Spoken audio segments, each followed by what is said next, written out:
আমার আসলে কিন্তু আজকে আপনি দেখছেন যে আমার এই 25 বছর কিন্তু ঈদ ছাড়াই সারা বছরই সিনেমা রিলিজ হয়েছে।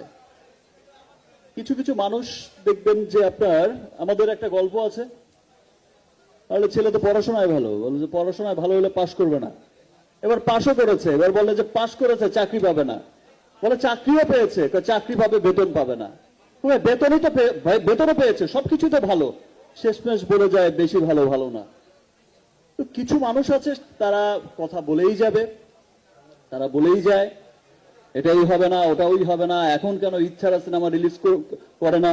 আরে ভাই, গত 25 বছর ধরে ঈদের বাইরে সিনেমা রিলিজ করে প্রমাণ করতে করতে করতে করতেই 25 বছর পার হয়ে গেছে। এখন বিষয়টাকে আমি আর প্রমাণের মধ্যে দেখি না যে আমাকে আর কিছু প্রমাণ করতে হবে। এখন শুধু আমি কাজ করতে চাই, কাজ